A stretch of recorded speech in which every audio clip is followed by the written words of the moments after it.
जी। मूल में बहुत अधिक विस्तार में न जाते हुए और बहुत अधिक इतिहास में न जाते हुए, बुनियादी रूप से मैं ये कहना चाहूँगा कि आपने जो विषय उठाया है, ये बहुत ही समीचीन विषय है। और आज के जो भीड़ में खड़े हुए जो आखिरी पंक्ति का आखिरी आदमी है, उससे जुड़ा हुआ विषय है। तो ये हम देख रहे हैं कि भीड़ में हम सभी शामिल हैं और सभी जो है अधिकांश लोग पीछे ही और पीछे आखिरी पंक्ति में ही खड़े हुए हैं। जी। तो ये हम देख सकते हैं कि हमारी इतनी बड़ी आबादी का एक जो बहुत बड़ा हिस्सा, अधिकांश हिस्सा है, उसकी क्या स्थिति है। तो मैं ये कहना चाहूँगा सबसे पहले कि मतलब मैं इतिहास की व्याख्या नहीं करूँगा कि पहले क्या हुआ, लेकिन आज सबसे बड़ी चीज़, और भविष्य की भी नहीं करूँगा क्या होना चाहिए। मैं तो ये कहूँगा कि वर्तमान में जो स्थितियाँ चल रही हैं, इनमें परिवर्तन अगर कर दिया जाए, तो देखिए ऐसा है कि भविष्य में भी अगर हम खड़े होते हैं तो वो भी वर्तमान ही कहलाएगा। तो इसलिए बिल्कुल सही। वर्तमान वर्तमान भविष्य एक्चुअली कुछ भी नहीं है। जो भी 10 साल बाद होगा वो उस वक्त का वर्तमान कहलाएगा।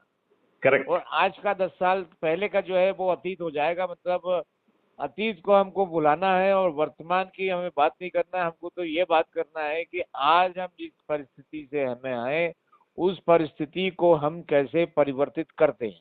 तो आज हम अगर उसको परिवर्तित कर देते हैं, तो आज के आज में ही हमारा वर्तमान अगर सुधर जाता है, और उस सुधरे हुए वर्तमान के साथ अगर हम आगे बढ़ते हैं, तो वो जो हम आगे बढ़ेंगे, तो वो हमारा जो है भविष्य बढ़ता हुआ, हमको आगे बढ़ता हुआ स्वयं अपनी आंखों से उस भविष्य को हम देख सकते हैं।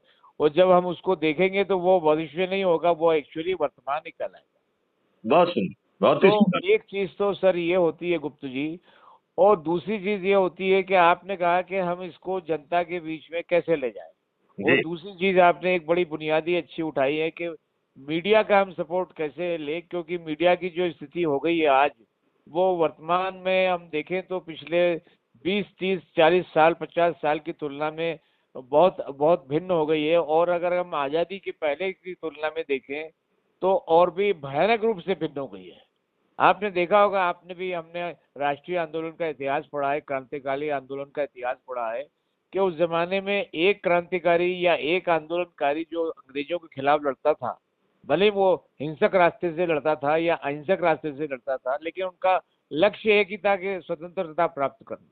भाई शहीद भगत सिंह हो या नेताजी हो या गांधी जी हो या सरदार वल्लभ भाई पटेल हो, कोई भी हो। लेकिन एक चीज अवश्य है, पंडित नेहरू भी है, उसमें भी उनका भी राष्ट्र के निर्माण में बहुत बड़ा योगदान है। भारत, आधुनिक भारत के निर्माता है वो भी। लेकिन बुनियादी बात यह है कि उस वक्त आप ये देखिए कि राष्ट्रीय आंदोलन का एक व्यक्ति साहित्यकार भी था, पत्रकार भी था और वकील भी था। वो तीन तीन भूमिकाओं में रहता था। लेकिन उसकी जो पत्रकारिता होती थी, वो एक आदर्श थी और उसके सामने एक बहुत साफ लक्ष्य था कि आजादी को प्राप्त करना। लेकिन आज भी हम उस पत्रकारिता को भिन्न नहीं मानते।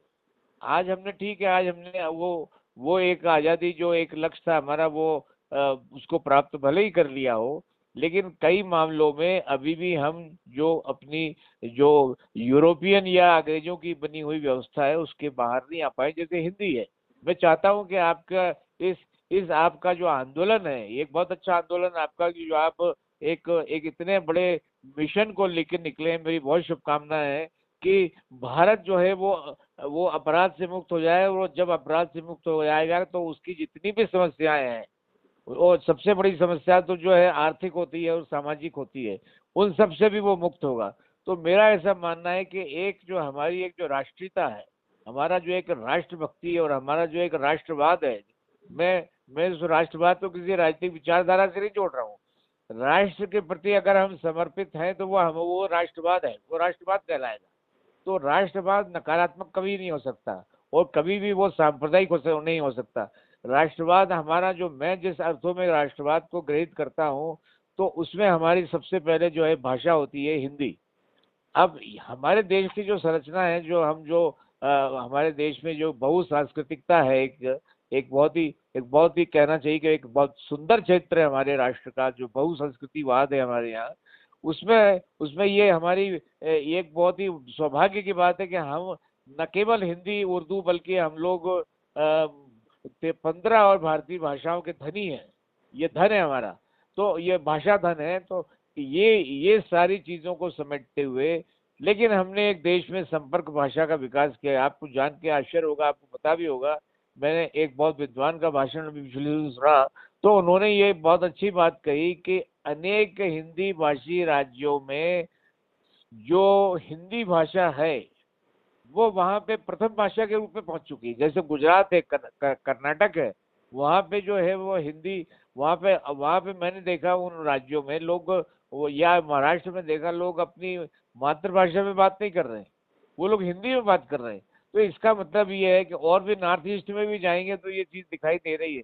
तो इसका मतलब ये है कि हिंदी जो है हिंदी भाषी क्षेत्रों में एक संपर्क भाषा के रूप में अपना स्थान बनाने जा रही है। और ये तो ये तो देशज बात हुई, हमारे राष्ट्र की बात हुई। अगर हम विदेश में जाएं, जैसे मैंने अभी आपने खुद मुझसे पूछा था ऑस्ट्रेलिया यात्रा के बारे में, तो ऑस्ट्रेलिया में मैंने देखा है कि वहाँ पे लोग जो है अपनी भाषा के प्रति उतना लगाव नहीं दिखाई दे रहा है उन लोगों में। लेकिन वहाँ की जो सरकार है, वहाँ की सरकार जो है, उन्होंने पंजाबी, हिंदी और तेलुगु भाषा को मान्यता दे रखी है। और वहाँ पे 4 यूनिवर्सिटी जो है जहाँ पे हिंदी पढ़ाई जाती है। लेकिन वाह। दुर्भाग्य की बात है कि वहाँ पे हिंदी पे जो ध्यान देना चाहिए, हमारे ही लोग उतना नहीं दे पा रहे हैं। तो हमको अपने आंदोलन में अपनी भाषाओं के विकास पे भी ध्यान देना चाहिए। एक जमाने में त्रिभाषा फार्मूला लागू हुआ था कि हम अपनी हम जिसको अंग्रेजी पढ़ना है वो अंग्रेजी पढ़े, बिल्कुल पढ़े, अंग्रेजी का कोई बहिष्कार नहीं होना चाहिए। वो अपनी मातृभाषा को भी पढ़े और साथ में हिंदी को भी पढ़े। और जो हिंदी के क्षेत्र है वहाँ पे एक भारतीय भाषा की शिक्षा को अनिवार्य कर देना चाहिए। मुझे अच्छी तरह याद है, त्रिभाषा फार्मूला जब देश में लागू हुआ तो मैं प्राइमरी स्कूल में पढ़ता था, मिडिल स्कूल में मैंने जो है तेलुगु भाषा सीखने का प्रयास किया था। लेकिन वो उसके बाद वो त्रिभाषा फार्मूला देश में जो है सफल नहीं हो सका और मैं तेलुगु पूरी तरह से नहीं सीख सका। लेकिन आज भी मैं कोई तेलुगु भाषी मिलता है तो सबसे पहले उससे यही कहता हूँ, नी पेरू अमिटी, मी पेरू पंकज। तो इस प्रकार जब वो हम संवाद करते हैं तो उनको बहुत अच्छा लगता है। तो हिंदी तो ये हमको अपने आंदोलन में इसको, भाषा को भी शामिल करना चाहिए। और दूसरी चीज जो बुनियादी सवाल आपका है कि इस आंदोलन क्राइम फ्री, मतलब सबसे बड़ी समस्या ये है कि भारत को किसी प्रकार के क्राइम से, किसी भी प्रकार के क्राइम से मुक्त किया जाए। क्योंकि हमारे यहाँ क्राइम का एक बिल्कुल अद्भुत स्वरूप जो है सामने आ रहा है, और वो है साइबर क्राइम के रूप में। आज ये इतनी बड़ी समस्या के रूप में सामने आ रहा है कि उसके जितने हम निदान खोज रहे हैं, साइबर क्राइम जो है और भी ज्यादा बहुत ही खतरनाक ढंग से जो है अपने नए नए रूप यदि लेता जा रहा पाठक जी मैं आपसे कहूं है। जी कि मैथिली शरण गुप्त भारत को 6 महीने के अंदर जी साइबर क्राइम मुक्त कर सकते हैं, तो जी, आपको ये कितना अत्युक्तिपूर्ण लगेगा? बहुत बहुत बहुत अच्छा लगेगा। और ये क्रांतिकारी परिवर्तन तो होना ही चाहिए, बिल्कुल स्वागत है इसका। तो देखिए, ये इतनी आसानी से हो सकता है जी क्योंकि हम लोगों को पहले तो ये निश्चय करना होगा कि क्या हमें साइबर क्राइम फ्री भारत चाहिए। This is the first question we have to ask to ourselves. नहीं, देखिए फिर ये तो फिर दूसरा क्वेश्चन होगा कि कैसे। फिर उसमें होगा कि वो कितने आसानी से संभव है। तो देखो मैं आपको बताता हूँ कितना आसानी से संभव है। नंबर देखिए, 1, पहले सवाल की तो मैं आवश्यकता महसूस नहीं करता कि क्या